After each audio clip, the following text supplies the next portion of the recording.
नमस्कार। 5 की बात में मैं कादम्बिनी शर्मा हूँ आपके साथ। अहम राजनीतिक हलचल इस वक्त हो रही है। विधानसभा चुनावों के बाद कहाँ क्या हो रहा है आपको बताएंगे। राजस्थान, मध्य प्रदेश और छत्तीसगढ़ में नए मुख्यमंत्रियों के नाम को लेकर बीजेपी में बैठकों का दौर जारी है। बीजेपी अध्यक्ष जेपी नड्डा ने आज संसद भवन में विधायक चुने गए सांसदों राज्यवर्धन राठौर, किरोड़ी लाल मीणा, नरेंद्र सिंह तोमर, प्रहलाद पटेल से मुलाकात की है। कल रात प्रधानमंत्री आवास पर मैराथन बैठक भी हुई। करीब 4.5 घंटे तक चली इस बैठक में पीएम नरेंद्र मोदी, गृह मंत्री अमित शाह और बीजेपी अध्यक्ष जेपी नड्डा मौजूद थे। इससे पहले 2 दिन तक राज्य के नेताओं और केंद्र की ओर से नियुक्त प्रभारी मंत्रियों और अन्य नेताओं से अमित शाह और नड्डा ने फीडबैक लिया था। अब तक जो खबरें बाहर आ रही हैं उनके मुताबिक तीनों राज्यों में नए चेहरों को मुख्यमंत्री बनाया जा सकता है। जो भी फैसला होगा लोकसभा चुनावों को ध्यान में रखकर होगा। जो प्रचंड जनादेश मिला है वो प्रधानमंत्री मोदी के नाम पर मिला है, यानी शिवराज सिंह चौहान, वसुंधरा राजे सिंधिया, रमन सिंह की पारी खत्म हो सकती है। मुख्यमंत्री के साथ कुछ उप मुख्यमंत्री बनाते हुए अलग अलग समीकरण साधने की कोशिश हो सकती है। मुख्यमंत्री चुनाव के लिए पर्यवेक्षकों के नाम जल्द तय होंगे और शनिवार इतवार को तीनों राज्यों में विधायक दल की बैठक बुलाई जा सकती है। तो ये सारे जो डेवलपमेंट हैं वो लगातार हो रहे हैं और ये उम्मीद भी थी। हम सबसे पहले अपने सहयोगियों के पास चलते हैं, उनसे जानते हैं कि क्या हो रहा है वहां पर राज्यों में। सबसे पहले सोमू आनंद हमारे साथ जुड़ रहे हैं जयपुर से और जुल्फिकार जुड़ रहे हैं रायपुर से। सोमू, सबसे पहले तो ये बताएं कि कौन बनेगा मुख्यमंत्री को लेकर वहां पर क्या हलचल हो रही है, क्या बात आ रही है सामने? जी देखिए, राजस्थान में मुख्यमंत्री की रेस में कई सारे नाम सामने आए हैं, लेकिन जिस तरह से परसों रात से वसुंधरा राजे सक्रिय हुई हैं और उनके समर्थक विधायक जिस प्रकार से सक्रिय हुए हैं, उसने कई चीज़ों को बल दिया है। खासतौर पे परसों वसुंधरा राजे से मिलने बड़ी संख्या में विधायक पहुंचे। तब एक विधायक ने बाहर निकलकर यह भी कहा कि हमें डिनर पर बुलाया गया है। हालांकि तुरंत उसके बाद वसुंधरा राजे के कार्यालय से इसका खंडन आ गया कि कोई भी डिनर यहाँ पर नहीं है। कल भी बड़ी संख्या में विधायक उनके आवास पर पहुँचते रहे, लेकिन कल क्योंकि सीपी जोशी और प्रभारी अरुण सिंह जयपुर वापस लौट चुके थे, तो सीपी जोशी जो प्रदेश अध्यक्ष हैं भारतीय जनता पार्टी के, उनके घर पर भी विधायकों के मिलने का सिलसिला शुरू हुआ। फिर तो इसके बाद से ये खेमेबाजी शुरू हो गई कि क्या वसुंधरा राजे के आवास पे जो विधायक पहुंच रहे हैं और जो सीपी जोशी के आवास पे पहुंच रहे हैं वो अलग अलग हैं। वहीं कालीचरण सराफ जो कि विधायक हैं और वसुंधरा राजे के खासे करीबी माने जाते हैं, उन्होंने ये तक कह दिया कि हमारे पास 70 विधायक हैं और 70 विधायक ऐसा चाहते हैं कि वसुंधरा राजे मुख्यमंत्री बने। तो उसने कई सारे अटकलों को बल दिया है। वसुंधरा राजे का नाम तो बहुत तेज़ी से चल ही रहा है। उसके साथ साथ एक चर्चा यह भी है कि ओम माथुर जो हैं, जो छत्तीसगढ़ के प्रभारी थे, उन्हें मुख्यमंत्री बनाया जा सकता है। इसके अलावा एक चर्चा यह भी है कि जो विधायक हैं उनमें से ही कोई मुख्यमंत्री बनेगा, तो उस लिस्ट के हिसाब से ओम माथुर का नाम नहीं आता है। लेकिन आज जिस तरह से निर्दलीय चुने गए विधायक चंद्रभान आक्या ने और सांसद किरोड़ी लाल मीणा, जिन्होंने कि अभी संसद से इस्तीफा दिया सांसद के पद से, उन्होंने भी जाकर ओम माथुर से मुलाकात की। उनके मुलाकातों के बाद फिर से एक बार जयपुर में और आसपास के इलाकों में, राजनीतिक हलकों में ये चर्चा फिर से गर्म हो गई कि क्या ओम माथुर अब एक नया चेहरा हो सकते हैं या फिर जो विधायक जीत करके आए हैं उन्हीं में से कोई चेहरा होगा। क्योंकि 3 सांसदों ने भी इस्तीफा दिया है, तो इस बात की भी चर्चा है कि क्या उन्हें भी कोई संकेत मिले हैं। जी, अब हमारे साथ अनुराग द्वारी भी जुड़ गए हैं भोपाल से। और अनुराग, आपके यहाँ क्या खबरें चल रही हैं? क्योंकि यहाँ पर बहुत सारी खबरें आ रही है, बहुत सारे चेहरों की बात हो रही है। अटकलें जैसा कि आमतौर पर होता है जब इस तरह के चुनाव होते हैं, वो भी चल पड़ा है। देखिए कादम्बिनी, मैं इस वक्त भोपाल में जो बीजेपी का मुख्यालय है वहीं पर मौजूद हूं और पिछले 2-3 दिनों से जब से नतीजे आए हैं, जिस दिन नतीजे थे यहाँ पर बहुत हलचल थी और उसके बाद एक तरह की शांति है यहाँ पर। और गाहे बगाहे हूटर लगी हुई गाड़ियाँ आ जाती हैं और वो तेज़ी से ब्रेक लगाती हैं और वो इस शांति को तोड़ता है। तो एक तरह से वो अपनी आमद दर्ज कराती हैं कि हम भी रेस में हैं। लेकिन जो बाकी की रेस हो रही है वो दिल्ली में ही हो रही है। जो तमाम आला नेता हैं वो दिल्ली पहुँच चुके हैं, जो दावेदार हैं वो दिल्ली पहुँच चुके हैं और इस बीच मुख्यमंत्री शिवराज सिंह चौहान का एक बयान आता है कि मैं दिल्ली नहीं जा रहा, मैं छिंदवाड़ा जा रहा हूँ। छिंदवाड़ा क्यों जा रहा हूँ? क्योंकि वो वहाँ 7 विधानसभा सीटें बीजेपी हार चुकी है और जो 29 यहाँ पर लोकसभा सीटें हैं उसमें से सिर्फ इकलौती ऐसी सीट थी जो पिछली बार बीजेपी नहीं जीत पाई थी, वो छिंदवाड़ा की थी। हालांकि मार्जिन बहुत कम हो गया था, नकुलनाथ बमुश्किल 30-32 हज़ार वोटों से जीते थे लोकसभा चुनाव। तो मुख्यमंत्री शिवराज सिंह चौहान का बयान आया कि जो प्रधानमंत्री नरेंद्र मोदी हैं उनके गले में 29 कमल की माला, यानी 29 लोकसभा सीटों को उपहार में उनको देना चाहते हैं। और हमारे साथ इंटरव्यू में भी उन्होंने कहा कि वो किसी दौड़ में नहीं है। वैसे यह हर नेता कहते हैं, जो भी संभावित नाम है उनसे जब हमने इंटरव्यू लिया, चाहे वो ज्योतिरादित्य सिंधिया हो, प्रहलाद पटेल हो, नरेंद्र तोमर से जब हमने बात की, तो सबका कहना है कि वो रेस में नहीं है। बावजूद इसके रेस में कौन आता है ये इस मौजूदा बीजेपी में बताना मुश्किल है। 16.5 सालों से मुख्यमंत्री शिवराज सिंह चौहान ने कमान संभाल रखी है और रोज़ उन्होंने लगभग 12 से 13 औसतन रैलियां और रोड शो किए और बीच में जो ऐसी बातें चल निकली कि शायद उनको टिकट ना मिले, लेकिन ये पुख्ता तौर पे कहा जा सकता है कि 80 के बाद 120-130 नाम, उसमें साफ तौर पर शिवराज सिंह चौहान की मुहर लगी हुई थी। अब देखना दिलचस्प होगा कि पर्यवेक्षक कब आते हैं, विधायक दल की बैठक में क्या फैसला होता है और संसदीय बोर्ड आखिर में किस पर मुहर लगाता है।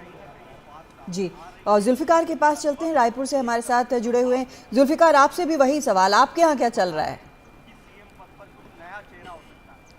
छत्तीसगढ़ में भी इसी बात को लेकर चर्चा हो रही है कि अगला मुख्यमंत्री कौन होगा, लेकिन मुख्यमंत्री का तय दिल्ली से होना है और पार्टी के जो राष्ट्रीय अध्यक्ष जेपी नड्डा, प्रधानमंत्री नरेंद्र मोदी और केंद्रीय गृह मंत्री अमित शाह और छत्तीसगढ़ के जो प्रभारी ओम माथुर हैं, ये 4 लोग ही जानते हैं कि छत्तीसगढ़ में अगला मुख्यमंत्री कौन होगा। लेकिन उसके बावजूद छत्तीसगढ़ में नामों की लेकर चर्चा है। रेणुका सिंह के नाम की चर्चा कल से है। इसके पीछे की वजह यह है कि रेणुका सिंह के जिस संसदीय क्षेत्र से वो आती हैं, वहाँ पर लोगों ने पटाखे फोड़े और लोग ये मानकर बैठे हैं कि रेणुका सिंह मुख्यमंत्री बनेंगे, क्योंकि इस बात को लेकर चर्चा थी कि रेणुका सिंह केंद्रीय राज्य मंत्री हैं और वो अपने पद से इस्तीफा देंगे। जिस तरीके से आज फिर इस बात को लेकर चर्चा हुई कि गोमती साय और अरुण साव ने इस्तीफा दे दिया है, तो इस्तीफा तो उन्हें देना ही था, क्योंकि छत्तीसगढ़ में भारतीय जनता पार्टी के 4 सांसदों को मैदान में उतारा था, जिनमें से 3 जीत गए हैं। तो अगर विधानसभा में रहेंगे तो लोकसभा तो उन्हें खाली करनी पड़ेगी। हालांकि अभी रेणुका सिंह ने अभी इस्तीफा नहीं दिया है और उन्हें अपने केंद्रीय राज्य मंत्री के पद से भी इस्तीफा देना है। तो इसको लेकर अटकलें ये हैं कि अरुण साव भी मैदान में हैं, गोमती साय भी मैदान में हैं।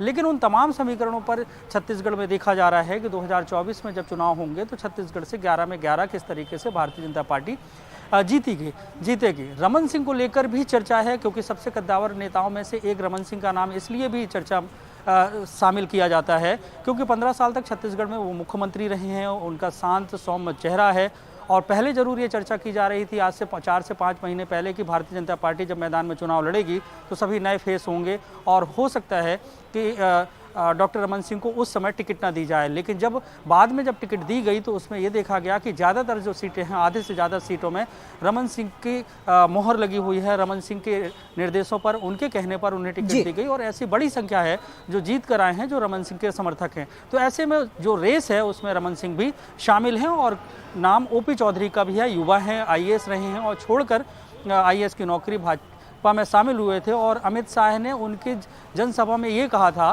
कि इन्हें आप जिताइए रायगढ़ से और इन्हें बड़ा आदमी बनाने की जिम्मेदारी मेरी। तो इन तमाम अटकलों के बीच में नाम कौन होगा उसको केंद्रीय बोर्ड जो है भारतीय जनता पार्टी का वो तय करेगा। उसके लिए कुछ इंतजार करना पड़ेगा। जी कदामनी जी, बहुत शुक्रिया आपका जुल्फिकार, अनुराग और सोमू इस पूरी जानकारी के लिए। तो आपके लिए आगे भी बहुत सारा काम है और आपसे हम लगातार जानकारी लेते रहेंगे। बहुत शुक्रिया आप तीनों का।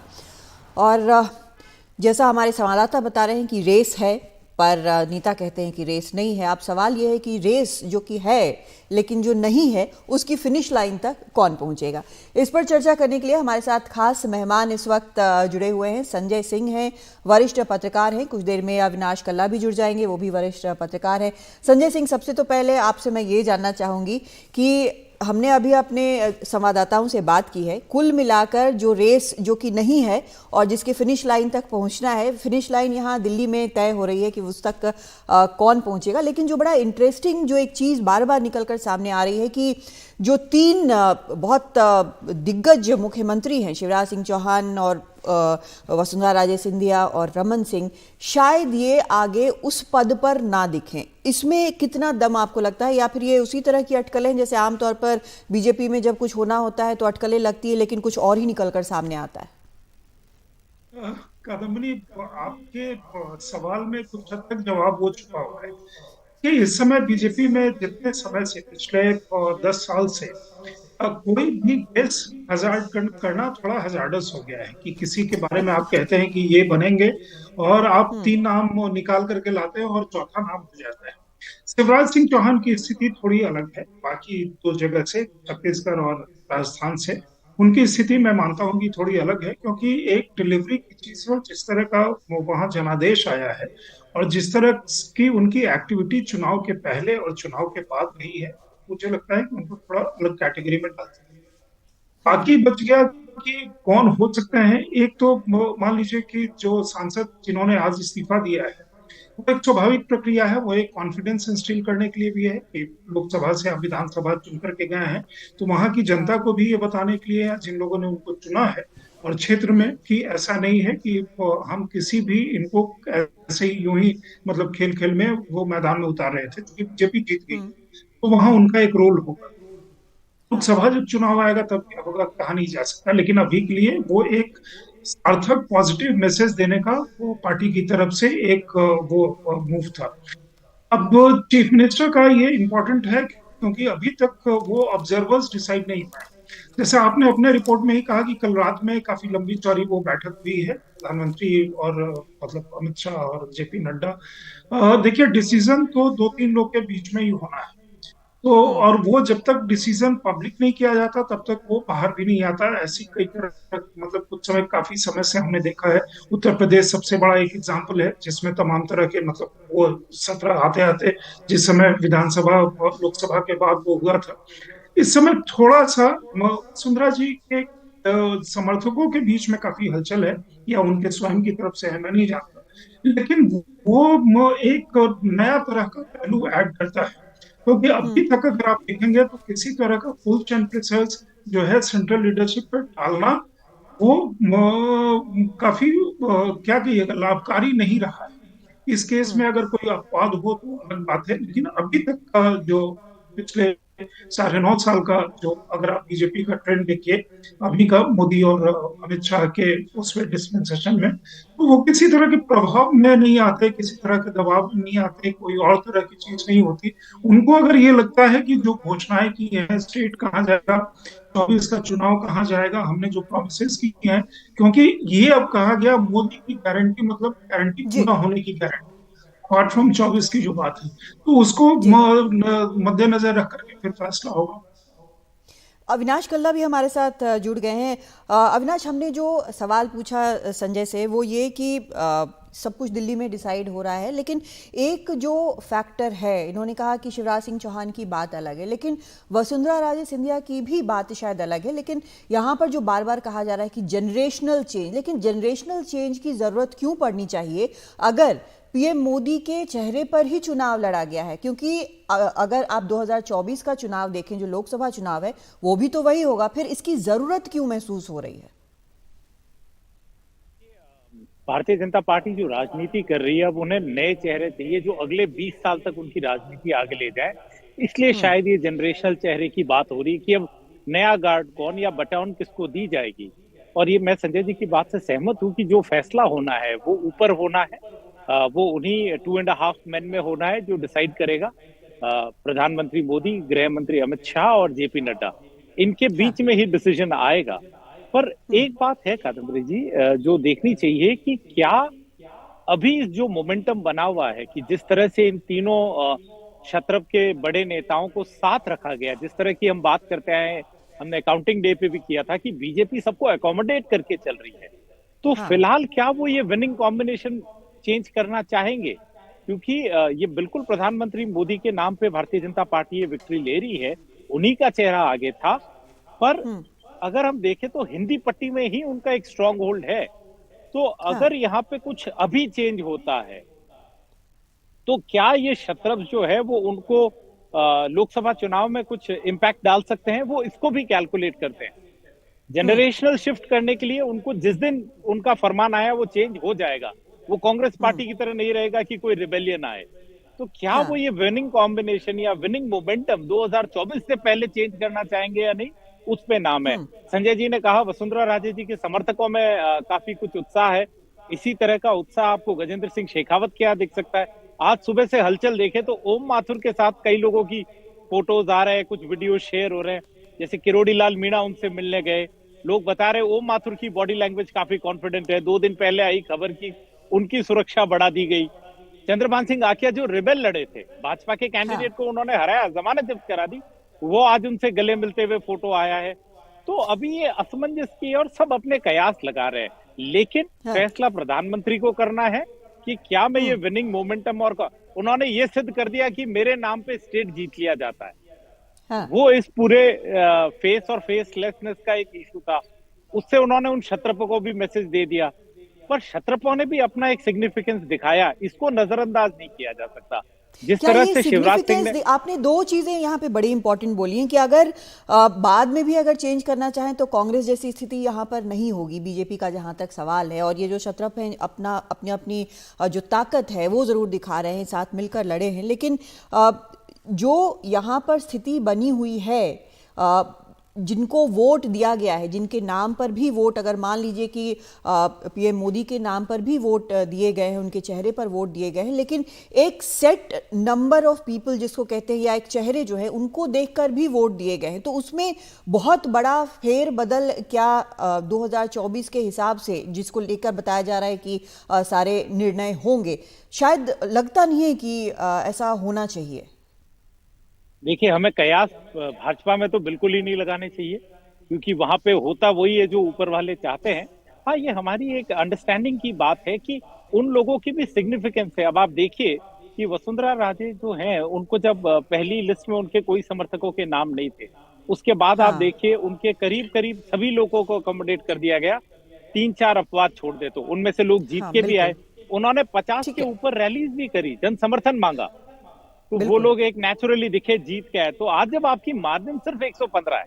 अच्छा, एक बात और गौर करिए, पहले जब तक भारतीय राजस्थान की अगर मैं बात करूं तो हमारा gap between ruling party and opposition बहुत बड़ा होता था जब भारतीय जनता पार्टी सत्ता में आती थी। 163 जब भाजपा थी तो कांग्रेस 21 पे थी, 120 पे भाजपा थी तो कांग्रेस सिर्फ 56 पे थी। इस बार वो फर्क उतना बड़ा नहीं है।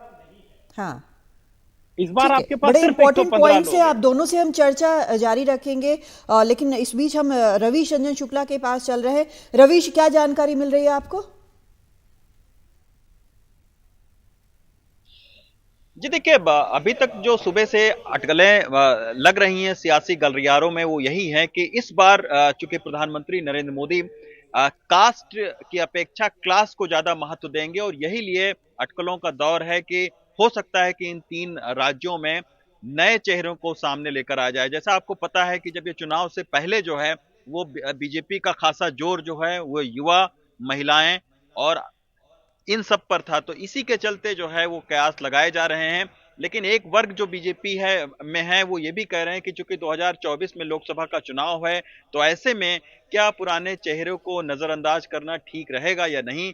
इसी को लेकर 3 दिन से लगातार जो दिल्ली के सियासी गलियारे हैं उसमें लगातार बैठकों का सिलसिला चल रहा है। अभी मैं इस वक्त बीजेपी के मुख्यालय में हूं और यहाँ पर भी जेपी नड्डा जो कि राष्ट्रीय अध्यक्ष हैं, उनकी महासचिवों के साथ में एक बहुत महत्वपूर्ण बैठक चल रही है। इससे पहले आपने देखा कि कल जो है तकरीबन 4 घंटे मैराथन बैठक प्रधानमंत्री के साथ में जेपी नड्डा की चली है। तो ऐसे में हर जगह जो चर्चा यही है, और आप देखिए कि लगातार मिलने जुलने का भी दौर चल रहा है। आज आपने देखा कि सांसद तमाम सारे जेपी नड्डा और प्रधानमंत्री से मुलाकात किए हैं, लेकिन सबका ख्याल यही है कि प्रधानमंत्री नरेंद्र मोदी आखिर क्या निर्णय लेते हैं इस बारे में, क्योंकि आप जानते हैं कि बीजेपी में जो भी अंतिम निर्णय होता है वो प्रधानमंत्री नरेंद्र मोदी करते हैं। और इस बार के चुनाव में बीजेपी ने अपनी रणनीति भी बदली थी, और इन तीनों ही राज्यों में जो पुराने चेहरे हैं उन पर कोई भी चेहरे को आगे खड़ा करके नहीं चुनाव लड़ा गया था। प्रधानमंत्री के चेहरे पर जो है ये पूरा चुनाव हुआ था। तो ऐसे में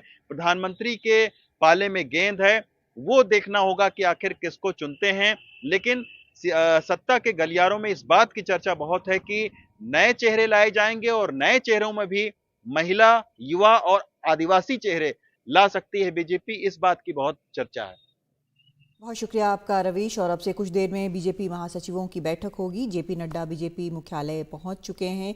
लगातार इस पर हम चर्चा जारी रखेंगे। हमारे दो मेहमानों ने इस पर काफ़ी कुछ बताया है, अविनाश कल्ला ने और संजय सिंह ने। बहुत शुक्रिया आप दोनों का। और फिलहाल जो कि हर तरफ से निकलकर एक चीज़ सामने आ रही है वो ये कि सब कुछ देखा जाएगा, क्या विनेबिलिटी है, किस तरह से लोग एक्सेप्ट करेंगे, कैसे चुनाव लड़ा जाएगा। 2024 का चुनाव जो है वो सबसे बड़ा फैक्टर होगा। और लेकिन जो निर्णय है वो यहाँ दिल्ली में थोड़ी देर में हो सकता है कि आज ही आ जाए, लेकिन चर्चा इस पर लगातार जारी है, बैठकों का दौर जारी है। असल में क्या क्या हुआ है इसके पहले भी वो भी आपको एक बार हम बता देते हैं कि विधानसभा चुनाव जीतने वाले जो बीजेपी के 10 सांसद हैं उन्होंने इस्तीफा दिया है, जबकि 2 सांसद कुछ देर में देंगे इस्तीफा। नरेंद्र सिंह तोमर, राज्यवर्धन सिंह राठौर, दिया कुमारी, रीति पाठक, अरुण साव, राकेश सिंह, उदय प्रताप सिंह और गोमती शाह ने लोकसभा स्पीकर से मुलाकात की। इनके अलावा बाबा बालकनाथ और रेणुका सिंह ने भी लोकसभा से इस्तीफा दिया है। किरोड़ी लाल मीणा ने राज्यसभा से इस्तीफा दिया है। बीजेपी ने हिंदी पट्टी के 3 राज्यों और तेलंगाना को मिलाकर 21 सांसदों को विधानसभा चुनाव लड़वाया था। राजस्थान और मध्य प्रदेश में उसके 7 सांसद मैदान में थे। छत्तीसगढ़ में 4 और तेलंगाना में 3 सांसदों ने विधानसभा चुनाव लड़ा था। इनमें से 12 ने जीत हासिल की। पार्टी के 9 सांसदों को हार का सामना करना पड़ा।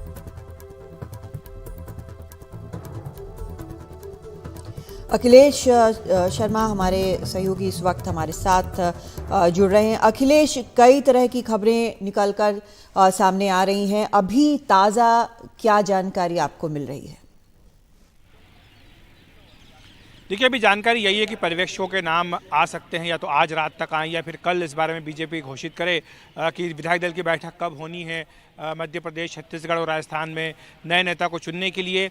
और साथ ही ये भी बताया गया है कि शपथ ग्रहण समारोह उसके बाद अगले सप्ताह हो सकता है, जिसमें कि प्रधानमंत्री नरेंद्र मोदी समेत तमाम जो वरिष्ठ नेता है वो हिस्सेदारी करें। लेकिन ये बात ज़रूर है कि राजनीतिक घटनाक्रम काफ़ी तेज़ गति से जहाँ पर चल रहा है। दिन भर संसद भवन में बैठकों का सिलसिला चलता रहा।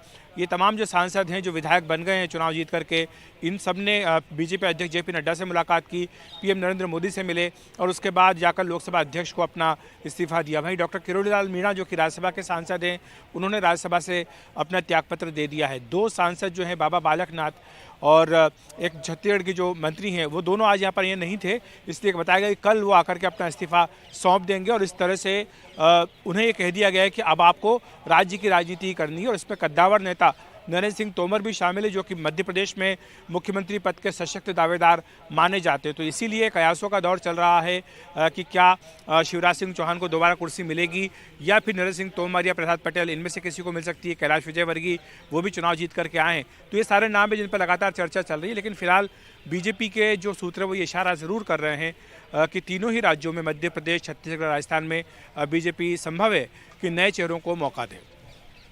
बहुत शुक्रिया आपका अखिलेश इस पूरी जानकारी के लिए। तो नए चेहरे, पुराने चेहरे, कौन से चेहरे, जल्द पता चल जाएगा और इस पर चर्चाएं यहाँ दिल्ली में है, बैठकों का दौर जारी है। देखते हैं क्या कुछ निकलकर सामने आता है।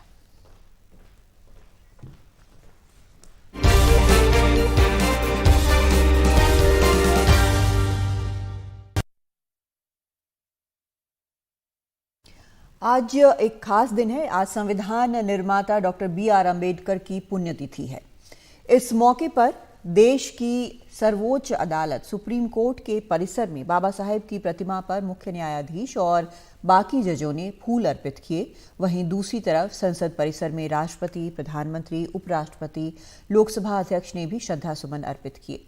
इस खास मौके पर देश के मुख्य न्यायाधीश DY चंद्रचूड़ ने NDTV के हमारे सहयोगी आशीष भार्गव से खास बातचीत में कहा कि 75 साल पहले जो मूलभूत सिद्धांत बाबा साहेब ने दिए उनका हम पालन कर रहे हैं। न्यायपालिका के लिए बहुत महत्वपूर्ण दिन है। साथ ही उन्होंने कहा कि न केवल वकील और न्यायपालिका, सभी को उनके सिद्धांतों का पालन करना चाहिए। सर, आज बड़ा ओकेजन है, यहाँ पर सब जज इकट्ठा हुए हैं, क्या कहेंगे सर आज के दिन के लिए?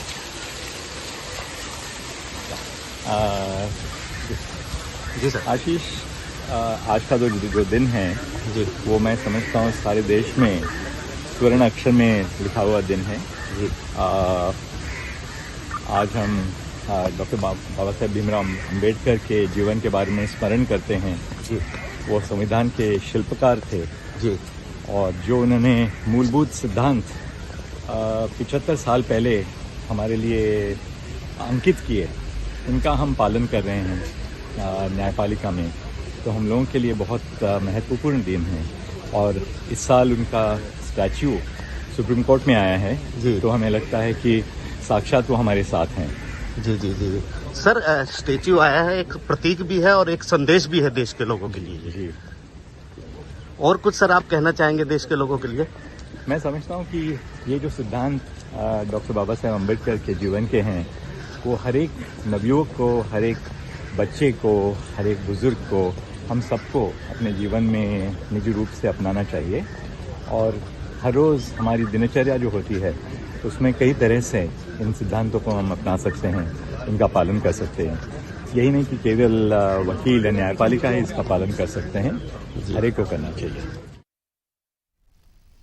तो हर एक को पालन करना चाहिए उनके सिद्धांतों का, लेकिन एक तरफ हम अंबेडकर को श्रद्धांजलि दे रहे हैं और दूसरी तरफ समानता का उनका लक्ष्य पूरा करने से बहुत पीछे हैं। हालत यह है कि सीवर और सेप्टिक टैंक की सफाई करने में अब भी लोग मारे जा रहे हैं। कल लोकसभा में सरकार ने एक सवाल के जवाब में जानकारी दी और बताया कि बीते 5 साल में 443 लोग इस काम में मारे जा चुके हैं। इस साल नवंबर तक 49 लोग सेप्टिक टैंक और सीवर की सफाई करते हुए मारे गए। ये सिर्फ इस साल में अब तक के जो आंकड़े हैं वो हम आपको बता रहे हैं। 2022 की अगर बात करें तो इस तरह की सफाई में 84 लोगों की मौत हुई थी। 2021 में सीवर और सेप्टिक टैंक साफ करते हुए मारे जाने वालों की तादाद 66 थी और 2020 में ये संख्या 35 थी। दरअसल 35 इसलिए थी, इतनी कम इसलिए थी कि वो कोविड का साल था और देश में लंबे समय तक लॉकडाउन था। उसके ठीक 1 साल पहले 2019 में ये संख्या 133 थी और 2018 में 76।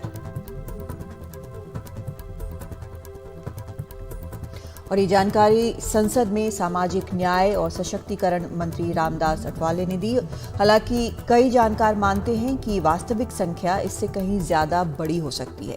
उन्होंने ये भी बताया कि कुल 766 जिलों में 714 से में सिर पर मैला ढोने का चलन जो है वो खत्म हो चुका है, यानी कि थोड़ा सा, बहुत थोड़ा सा एक इम्प्रूवमेंट हुआ है, लेकिन अभी पूरी तरह ये खत्म नहीं हुआ। इस पर बात करने के लिए हमारे साथ एक खास मेहमान जुड़ रहे हैं, मानवाधिकार कार्यकर्ता हैं, बेजवारा विल्सन है हमारे साथ। बहुत स्वागत है आपका विल्सन साहब। सबसे पहले तो हम ये जानना चाहेंगे कि इस तरह की रिपोर्ट्स जो हैं वो आ रही हैं, सरकार ये संसद में बता रही है, लेकिन इतने वक्त और इतनी कोशिशों के बावजूद आखिर क्यों खत्म नहीं हो पा रहा है ये?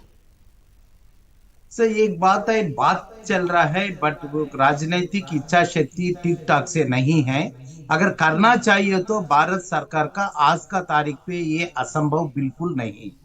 हमारा का ताकत है, हमारा पास पैसा है, हमारा पास टेक्नोलॉजिकल एडवांसमेंट भी है, सब वो एक ही होते हैं, करने के राजनीतिक इच्छा शक्ति बहुत कमजोर है। अगर हम लोग ने टॉयलेट बनाना सोचा था, हमने बना के दिखाया, बट महिला प्रथा खत्म करना हम सोच रहा है, वो खत्म ही नहीं हो रहा है। मतलब डायरेक्शन पे सरकार ने अगर जाना चाहिए तो बिल्कुल खत्म हो जाए।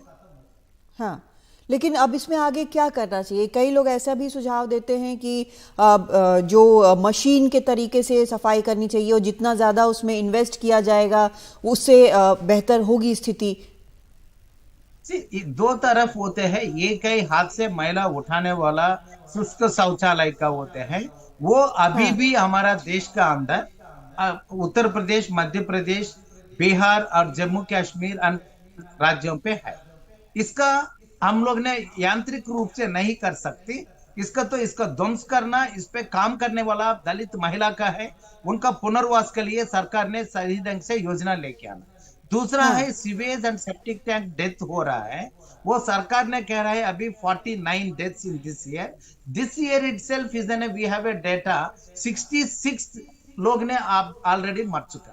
सो संख्या कम करना, सो कितने लोग मर चुका नहीं बताना, ये सरकार का एक तरीका हो गया। ये थोड़ा बंद करके सही ढंग से कहा हो रहा है, ये सरकार का मालूम है। हम भी उनका चिट्ठी लिखते हैं, कितने लोग कहाँ मर रहा है, हर डेथ का हम उनका रिपोर्ट करते हैं, वो ले सकते हैं। और यांत्रिक रूप से सफाई साफ करना बहुत मुश्किल का काम नहीं।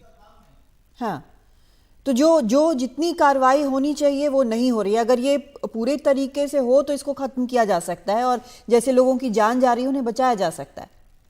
बिल्कुल कर सकते हैं। और उनका रिलीफ एंड रिहैबिलिटेशन के लिए सुप्रीम कोर्ट ने क्या कहा, इसका भी सरकार से लड़ना पड़ता है। वो है क्यों लड़ना, ये देश का नागरिक हमारा लिए उनका जान निकाल चुका, हमने उनका जान ले लिया, हमने उनका हम कहते हैं it is and we are killing them.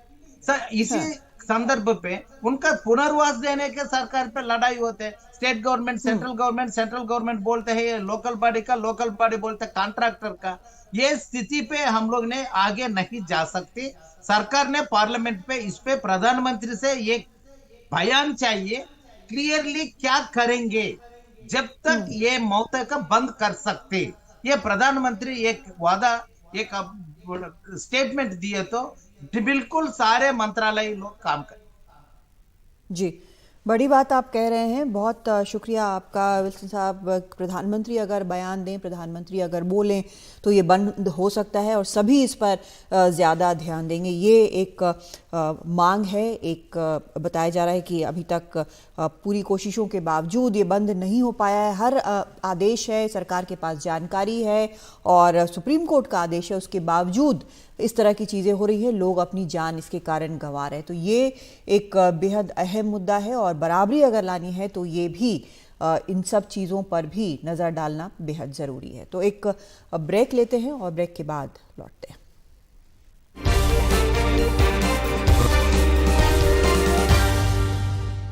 कल गृह मंत्री अमित शाह ने जम्मू कश्मीर रिजर्वेशन और जम्मू कश्मीर पुनर्गठन संशोधन बिल पेश किया था और ये बिल आज लोकसभा में पास हो गया। इस पर चर्चा करते हुए गृह मंत्री ने सदन में जवाब दिया। उन्होंने कहा जम्मू कश्मीर से आर्टिकल 370 हटाने के 4 साल बाद मोदी सरकार ने एक और बड़ा कदम उठाया है। बिल के बारे में उन्होंने और जानकारी दी। उन्होंने कहा कि ये बिल विस्थापितों को न्याय दिलाने के लिए है। ये बिल उनको प्रतिनिधित्व देगा। कश्मीरी पंडितों के लिए 2 सीटें आरक्षित होंगी, पीओके विस्थापितों के लिए 1 सीट आरक्षित होंगी। पीएम मोदी विस्थापितों का दर्द समझते हैं और कश्मीर से 370 हटाना कुछ लोगों को खटका। कश्मीर ने आतंकवाद और पलायन झेला है, कमजोर लोगों को संवैधानिक अधिकार दिया जा रहा है। दर दर की ठोकरें खाने वाले भटकते हुए अपने ही देश के भाइयों बहनों को न्याय दिलाने के लिए उनको 2 सीटें का रिजर्वेशन दिया और अपना देश छोड़कर पाक ऑक्यूपाई कश्मीर से यहाँ शरणार्थी बने हुए लोगों को रिजर्वेशन दिया और जो डिप्राइव थे उनको, कमजोर लोग ऐसे अपमानित करने वाले शब्द की जगह पिछड़ा वर्ग का संवैधानिक शब्द इनके लिए रखकर आज ये बिल। कई सदस्यों ने पूछा कि क्या हुआ है इनके लिए, विस्थापितों के लिए क्या हुआ है, रिजर्वेशन देने से क्या होगा। रिजर्वेशन देने से उनकी आवाज कश्मीर की विधानसभा में गूंजेगी और फिर कोई ऐसी स्थिति करना जाएगा तो नहीं रोकेंगे क्योंकि उनकी आवाज वहां।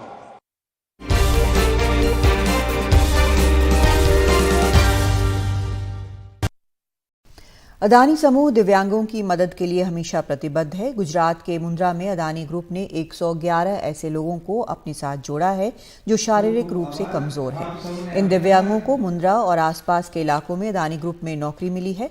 अन्य 50 लोगों को उपकरण दिए गए हैं ताकि उन्हें स्वरोजगार मिल सके। इस मौके पर अदानी ग्रुप के निदेशक जीत अदानी ने कहा कि समाज के रूप में हम ऐसे लोगों को अपने स्तर से ज़रूर मदद करनी चाहिए और इस अभियान से मेरा हृदय से जुड़ने का संकल्प है। आपको बता दें कि 2014 से अदानी फाउंडेशन लगातार अपने विशेष अभियान स्वावलंबन के तहत दिव्यांगों की मदद कर रहा है ताकि वो आत्मनिर्भर बन सके।